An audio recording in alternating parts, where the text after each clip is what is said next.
Falando aqui de outro ângulo para vocês, voltando a este mesmo assunto que estávamos falando agora há pouco. Com esse processo, com a chegada desse reavivamento no século de número 17, certo? Para o início do século 18 na Europa e na América do Norte, Deus levanta alguns pregadores que são considerados como pregadores calvinistas e também como pregadores luteranos e pregadores arminianistas. Na realidade, esses homens que eram esses pregadores com essas linhas de pensamentos, eles passaram a enfatizar a respeito de um verdadeiro arrependimento, de uma verdadeira vida piedosa, louvado seja Deus, na presença do Senhor. E lembrando que todos nós que falamos a respeito do verdadeiro assunto do pentecostalismo, nós não podemos passar por cima dessa história e ficar sem compreender a influência que tiveram esses grandes homens na história do pentecostalismo. Hoje, na realidade, nós temos diante de nós essas matérias, temos diante de nós essa história para que possamos levar avante a outras pessoas que tanto carecem também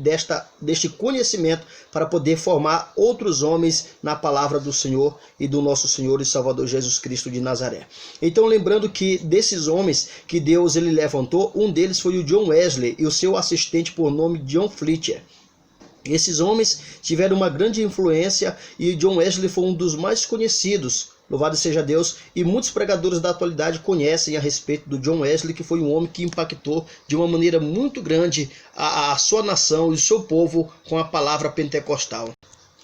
Este John Wesley, que era exatamente o pai do metodismo, ele fez algumas publicações para o seu povo, para os seus seguidores, para aqueles que ouviam suas mensagens. E ele conclamava ao povo que era necessário que o povo viesse buscar uma dimensão espiritual mais elevada com Deus. Lembrando que esta busca numa dimensão espiritual mais elevada com Deus faria com que o povo rejeitasse o pecado, se aproximasse mais de Deus, vivesse uma vida de mais santidade, para que a presença e o poder de Deus imperasse na vida do povo.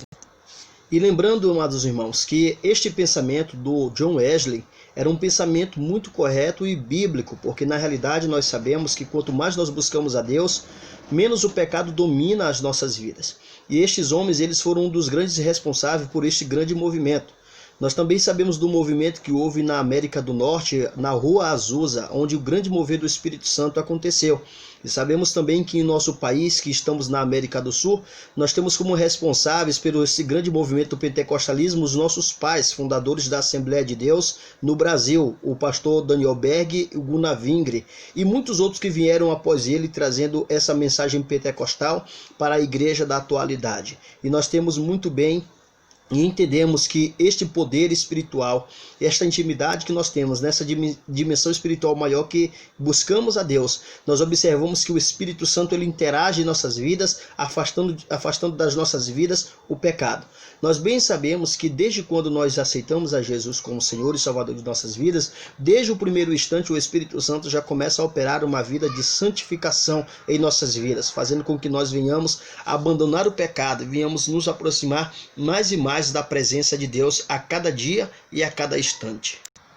Após toda essa busca de mudança, de uma vida nova, de buscar mais a intimidade com Deus, muitos homens que vieram após John Wesley, muitos homens que vieram após o seu assistente também, John Fletcher, esses demais homens que vieram, eles vieram identificando este movimento pentecostal, resgatando aquilo que no início foi dado da parte do Senhor Jesus para a vida dos apóstolos lá no dia de Pentecoste. E depois dessa identificação, depois que observaram que era preciso se buscar este segundo mover de Deus na vida do homem, um processo de santificação para poder receber o poder pentecostal, esses homens vieram trazendo esses ensinamentos e foram resgatando esta ação sobrenatural do Espírito Santo sobre a vida da igreja. Lembrando que muito antes de William Seymour e muitos outros homens que existiam, que foram um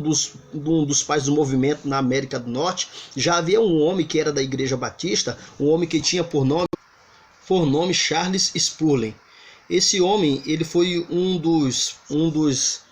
homens que trouxeram um grande avivamento também. Ele era um pastor da Igreja Batista na América do Norte.